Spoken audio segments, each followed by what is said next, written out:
Room 309 didn't exist, yet someone died inside it. An urban explorer in Osaka had been photographing abandoned sites for years. The old Kamiya General Hospital had been closed since 2004. He had floor plans, obtained from a city archive request. The third floor had 14 rooms, numbered 301 through 314. Number 309. The numbering jumped, 308, then 310.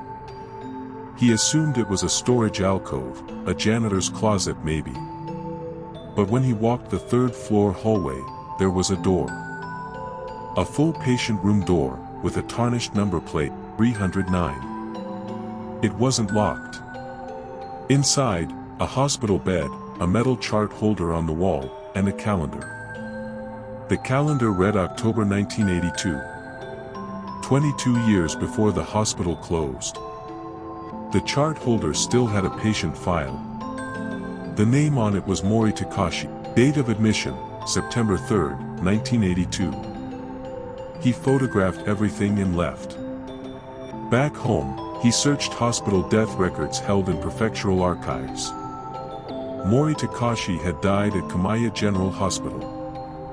Recorded cause, cardiac failure. Date of death, October 14, 1982. Room 309. But the city construction office had a different record. Room 309 had been sealed, walls bricked over, door removed, in August 1982. 6 weeks before Mori Takashi was admitted. The room that held his chart had not existed when he was a patient. The explorer went back 2 weeks later. The door was still there. The calendar still read October 1982. But the chart holder was empty. He has no explanation. Neither do I. The next story takes place not in a hospital, but in a factory. And the man who saw it spent a full night thinking he was safe. He worked with the dead man for 8 hours and did not know it. Sawada had been a security guard for 11 years. He was used to quiet. Shuttered factories at night are very quiet. The Tsurugi industrial plant had been closed for 7 years. His job was simple: walk the perimeter, log the checkpoints, repeat. On a November night, a man was already at the gatehouse when he arrived. The man wore the same uniform. He introduced himself as Fujita. He said he had been assigned to cover the East Wing rotation. Sawada didn't question it. The agency sent extra staff sometimes. They walked together for 8 hours. Fujita knew the plant layout perfectly, every loading bay, every shortcut. He was quiet, methodical, professional. They spoke little but worked well together. At 6 a.m., Sawada signed out. Fujita had already gone. Back at the agency office, Sawada mentioned his partner from the night before. The dispatcher went quiet. No one named Fujita was on the roster. No one had been assigned to cover Tsurugi that night. Sawada described the man: height, age, the slight scar above his left eyebrow. The dispatcher left the room. He came back with an older supervisor. The supervisor listened carefully, then said, "That sounds like Fujita Kenji. He retired from this agency 5 years ago. He died 3 years ago. Cardiac arrest at home, in the night. He was 61. Sawada asked to see a photo. The supervisor found one in the old staff files. It was the same man. Sawada never returned to that plant. But the story that follows is quieter and in some ways worse, because the man in it was alone, and the building itself refused to let him leave. 3 hours of walking. Every exit led back to the same room. Nishimura had been the janitor at Higashikawa Elementary for 6 years. The school had been closed for 2 years pending demolition. The city kept him on part-time to maintain the building until then. His shift started at 10 p.m. on Thursdays. He knew the building completely, every classroom, every stairwell. That particular Thursday, he started on the 3rd floor. He swept 3A, moved to 3B, headed toward the stairwell. He came out on the 3rd floor again. He tried the other stairwell. 3rd floor, classroom 3A. The clock on the wall read 10:40. He walked to the fire exit, a straight corridor he had used 1,000 times. Classroom 3A clock, 10:40. He checked his phone. It showed 1:17 a.m. He had been walking for over 3 hours. He sat down on the floor in the middle of classroom 3A. His heart was hammering. He did not move. He looked at the clock. Still 10:40. He waited. 10 minutes. 20. He did not stand up. At some point he closed his eyes and simply breathed. When he opened them, he was in the 1st floor entrance hall. The front door was in front of him. His mop and bucket were beside him. He had not moved them there. His phone read 1:44 a.m. He left. He never returned. He told a friend that the school let him go only when he stopped trying to leave. He said it quietly, like it was obvious. Maybe it is.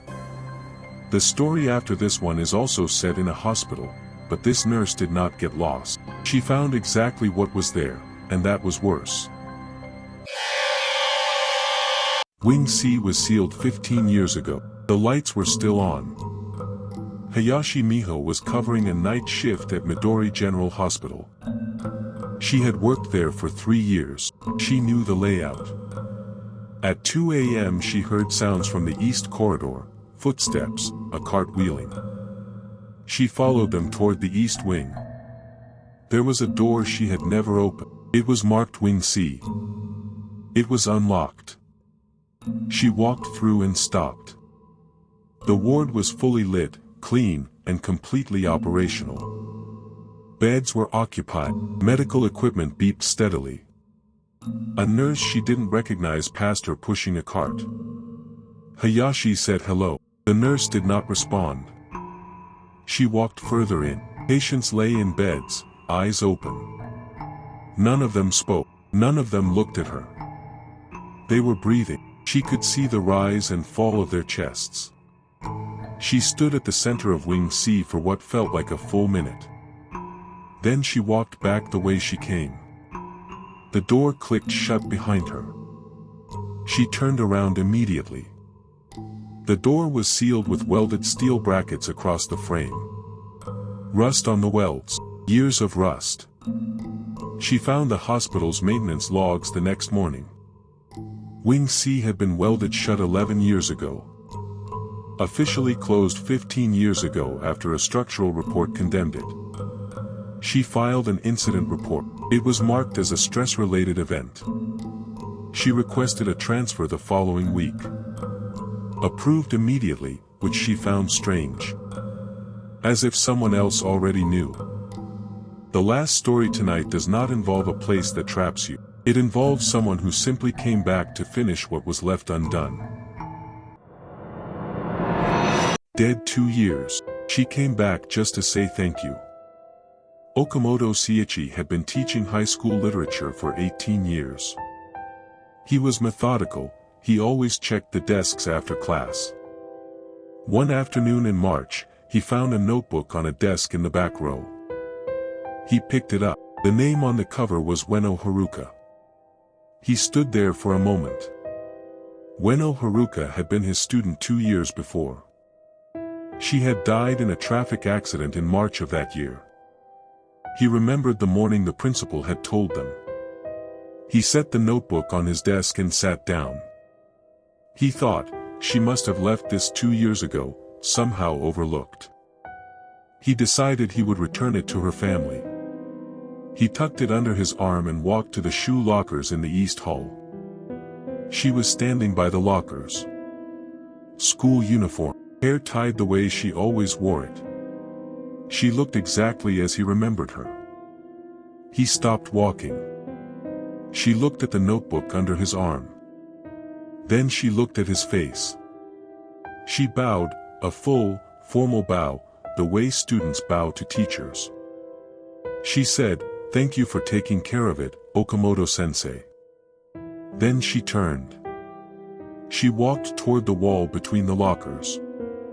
And she walked through it. He stood in the empty hallway for a long time. He still has the notebook. He told me he can't return it now. Because she already came to collect it. And she seemed at peace.